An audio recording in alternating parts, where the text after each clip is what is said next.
Everyone, so today we're going to do a video on the FW Arms decappers. This is the original decapper. This is the first generation of the original, and I'll explain later on what the differences are between this one and their newer iterations.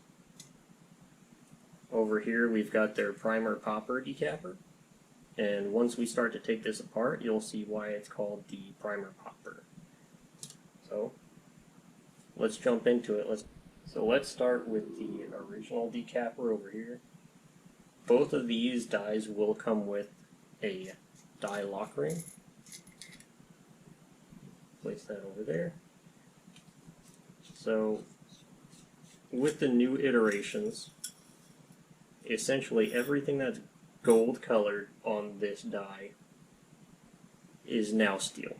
So with the original, you had a brass shuttle. Now this will be a steel shuttle. With the actual die body itself, it'll be steel threaded, and then it'll have a tool steel head on the top of it, and that's to prevent any kind of marring at the mouth of the body for smooth operation as you go on. You've got the main spring that provides your spring tension to your shuttle that pushes down on the case head as you decap. You've got your guide rod for your decapping pin, and these decapping pins are replaceable. And then you've got your top cap up here. This original top cap is aluminum with an iodine finish to make it golden color, and you can start to see the patina where that iodine finish is starting to wear off. So with the newer generation, it'll be all steel up here, and it will be a laser engraved logo instead of the sticker, where you can see the oil kind of starts to peel out the sticker a bit. This brass head will also be steel, and that will ensure that you can get a good grip on it without having to use vice grips on your knurling up here. And now they will include wrench flats instead of the knurling on the top cap, as well as the jam nut at the top. So now on to the primer popper. Again, it will come with a die lock ring, just as the original did. From here, we can go ahead and take off the head of the die. This is actually cut out for an Allen head if you really wanted to torque it down. I've never seen a need to, because there is an O-ring at the base of these threads, and you can feel the tension that provides on this as you thread it on. So we're going to remove our spring here. Here you have your main decapping assembly, and this top of the decapping assembly is actually how your popping action takes place.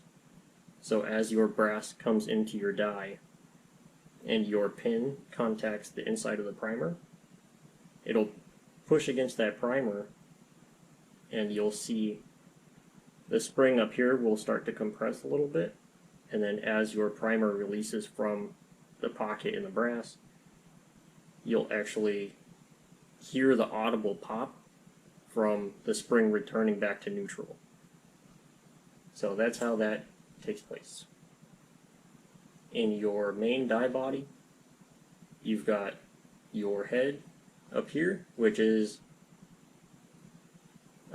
cut out for wrench flats, and then you've got a jam nut down here in case you really wanted to torque these two together to make sure that the top does not unthread from the die body. Down at the base, you've got your tool steel head now, so they did that to prevent marring. People were seeing that as the brass entered the die body, it was nicking the corner of the die, and then it would start to roll into the shuttle, and then the shuttle wouldn't move freely anymore. So now they've got a steel shuttle with the tool steel head, and then you've got your steel die body now. And then if you were to take off this portion here, there would be the spring that provides your shuttle spring tension. So when you order these dies from FW Arms, they will come with spare decapping pins. So you get one installed with your die, and then you'll have two that come as spares for each die. They will also include a little wrench to replace the actual decapping pin. So it's this little key slot right here. You'll put it over your pin, pull it down, it'll lock onto your pin as such, and then you just start to unthread from there.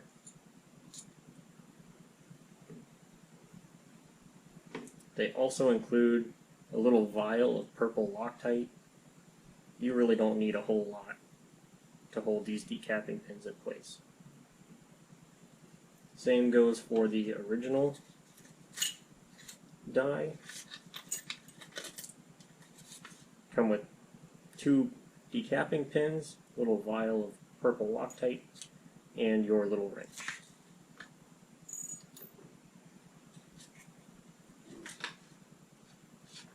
When you get these dies from FW Arms, they will come with 80 thousandths decapping pins. However, they do offer 54 thousandths decapping pins. So this is what they'll look like when they roll in. So these are going to come in handy if you're reloading specifically Lapua brass, notorious for small flash holes. Okay, so now we'll go ahead and show you what it looks like to use these decappers. This is a Forster coax. So two things I will mention. The die lock ring that comes with the die will not fit in your lock ring cutout on your coax. So you can use pretty much any other die lock ring will fit. This is actually the first time I've run into this problem. However, the die will clear the coax handle. So your coax handle being on the top versus on the side or bottom like other presses, you have to worry about overhead clearance issues. So this clears it just fine. So we'll go ahead, we got 224 Valkyrie, toss that in there. Pops out that one just fine. We'll go do a 300 blackout piece of brass. Just fine on that as well. We'll save some for the primer popper, but in the meantime we will go up to 30-06 as well as 8mm Mauser, because the primer popper is only rated up to 308, and that's because the actual popping assembly takes up so much internal space in the die. So start off with 30-06, perfectly fine in the original decapper. 8mm Mauser, also perfectly fine. So now we'll switch over to the primer popper. Slide the die into the coax.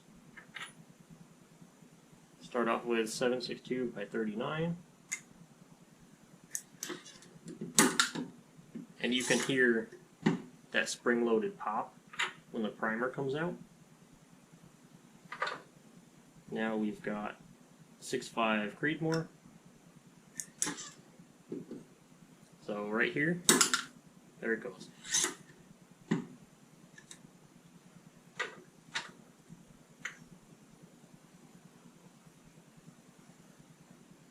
So let's see if it'll do a 50 AE from a Deagle. Let's see if she fits. Oh, perfect. Even got the deagle.